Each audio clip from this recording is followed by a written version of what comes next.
Mombasa to wachango kalure kod chudo mano mar e-citizen. Joja oko, kinyalo mana winja, Mombasa chio nade, inyalo mana dhiro thor wach makama.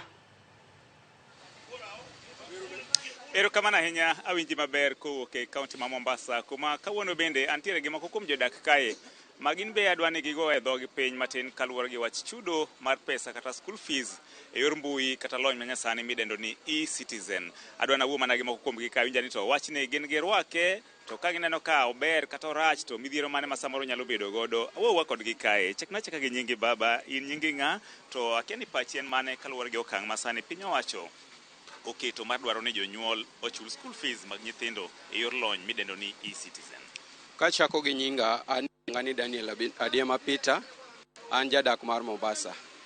Wach mane sirikal osiekogo mar chulo school fee e e-citizen ni, an kaka jadak mar Mombasa gi kaka ng'atno mosome shida e dala kojacha, atamorago okang' mamalo. Kendo gima sirikal okelo ni, obiro kelo shida kabisa ne jonyuol. Nikech ka wang'iyo kata ka luo koro koma wae kocha, nyithindo some shida seriously. Iyudo kata ka janyuol oonge nyalo, en dayo manosedong' kanyo chiliel oonge nyalo. Ma nyathi ochurogo achura, nyathi osechurgo to nyathini samoro ineno koriemb nyathini to kao mana dhere moro modong' achiel cha. Emosembo to luwo dhiang', mochop ge skul mana mondo mi nyathino somgo.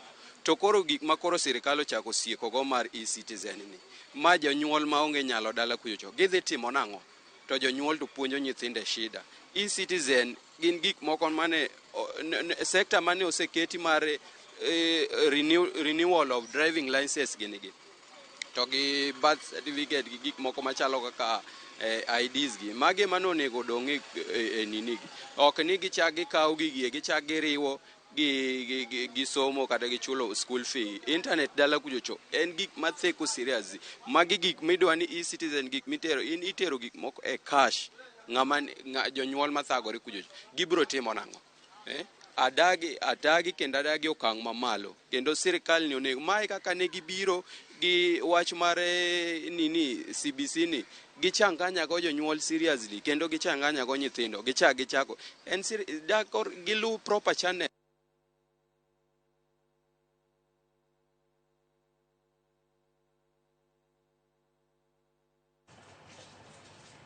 Nyakorom ga jongo guni Musa nyaka lure kod tudruok makamano chal ka gima waya moro chut kanyo kata kamano wabiro bedo kwa tudre kendo gi jafombo maro nyane na poro dhi nyime gi loso gi Jopiny kaunti ma Mombasa.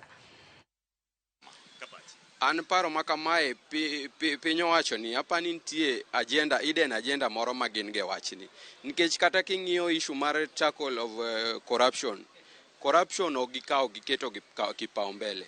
Koro everything gidwa ni gikete channel ma pesa gibiro dhi gi ofuku jomathin.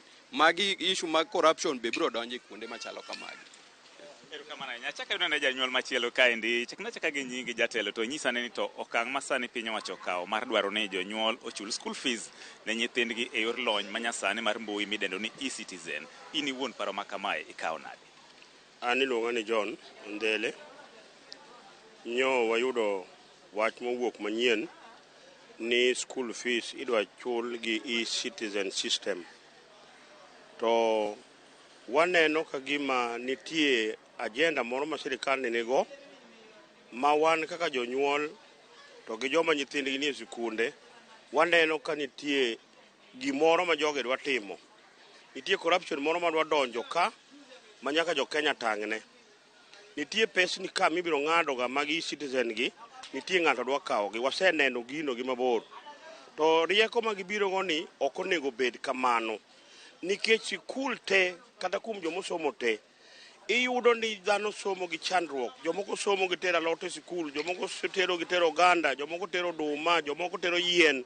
Min ng'ato dhi moto to ting'o e sikul to tero ting'ade fees. Headmasters ong'eyo sida ma ji nigo nikech gineno jonyuol te. To e-citizen onge janyuol kata achiel mong'eyo onge. En system moket kanyo ma en odwaro pesa, irwake to bende waneno ni kata e-citizen ni be ka wang'i po ni chulo kata fees to samoro jam receipt onge, idhi nyiso japuonj nang'o ni nya oro to ko receipt ko biro kose dwaro na timbe nang'o. waneno ka sirikande ni wapime, sirikande wanene. Rieko mobiro go mar kuo mang'eny modwa kelo ni wasepime, waseyude. Sirikande ni ma idwa chamo corruption ni kama idwa tim. E wach mar puonjo ni, e wach mar fees, to wadagi kaka jonyuol wadagi. Makata gitim mana public participation wabiro kwero ni ma ok nyalre. Ma gidhi tamo nyithindo mang'eny somo, gidhi miyo skunde dhi bedo gi chandruok maduong'.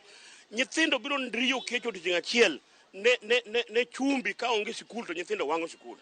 Nikech jopuonj wacho ni pesa ochul pesa e-citizen, waonge pesa mwonyego chumbi, waonge pesa mwonyego sukari, waonge pesa mwonyego majan, waonge pesa mwonyego pi orumo, pi ochot, kaka wanyiewo pi onge, sikul iwang'o. Sikul iwang'o, higa mabiro ni skunde gi ibiro wang'o gi, sirikal biro miyo skul wang'.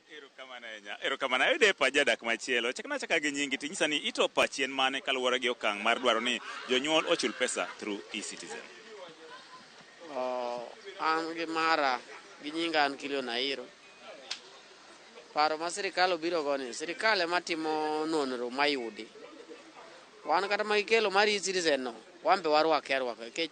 There is a time mano chako ni pesa ok chul through basha, itero pesa bank.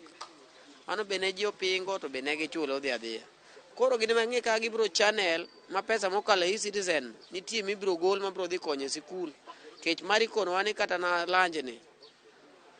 Kobi bedo ni en gimochuno ni bi riemb nyathini ok ochulo pesa ni ok cham lanje. Ibi wach ni nyathi lazima nyaka bed e skul kata ok ocham lanje e skul kanyo. Koro ka gibiro channel ma pesa ni donj through e-citizen. Kwa mfano kaka an, katero ne principal pesa to riembago nadhi e e-citizen, ok pesa adok machame. Icha e-citizen no samora jaka bambe. Adwa luwo procedure mane ma ng'achul gino. Unless ni iketo nitie kaka kachopo sikul kacha tagolo pesa no, to joge mong'e channel magiluwo magifido gine system mane nasechulo. Koro mang'eny go hata kia gine maging'eyo. Ayude ng'at mogik, chaka gi nyingi, beda ang'e ni in janyuol, to ang'e ni isebedo ga kichulo fees ne nyithindi. Sani paro manyien mobiro mar chudo gi e-citizen, ipani odhi kelo ne ng'ikruok mane kata odhi kelo ni ber mane kaka janyuol? Yes, an iluonga ni Jared Otieno, an janyuol ma Mombasa kae. Gima sirikal temo kelo ni chulo pesa gi e-citizen. Pesa mar skul sirikal owe tugogo. Pesa mar skul sirikal koyie owene principal mondo manage skul kanyo. Kes principal go konyo nyithindo, nitie jok manigo gi nyithindo maonge go. Gikonyo nyithindo maonge go bende nyalo bedo e skul kacha. Koro kichulo pesa ni gi e-citizen. Koro nyithindo modhier ka dhi bedo ni ok dhi e skul. Koro watemo kwayo sirikal ko giyie to giwe wach no mos. Giwe tugo gi wach sikul kaka gitugo gi moko machielo. Ke driving license gi ka apply gi e-citizen. Gik moko machielo ginyalo keto kul lakini skul to giwe tugo gi. Watemo kwayo sirikal ko giyie weche mag skul giwende skul. Pero kamano. Mana kaka iwinjo janeno mar Ramogi, mago mana pach moko kuom jodak mantiere e kaunti ni ma Mombasa kagolo pachgi kaluwore gi okang' ma piny owacho sani dwaro ni pes kata school fees chwal e yor lony manyasani bedeno ni e-citizen. Wawinjo ka moko kuom gikoni ok girwako paro makamano, ka gikoni moko kuom jonyuol samoro onge kod nyalo, omiyo mwandu mopogore opogore ma gisebedo ka gitero e skul en achiel kuom gigo mosebedo ka konyogi ahinya e chulo weche mag skul. Kowuok e kaunti ma Mombasa ni Ramogi TV, nyinga en George Aoko. Ji e yo makare. Joja Oko, erokamano ahinya kiwuok e kaunti ma Mombasa, wawinjo e yo makare jonyuol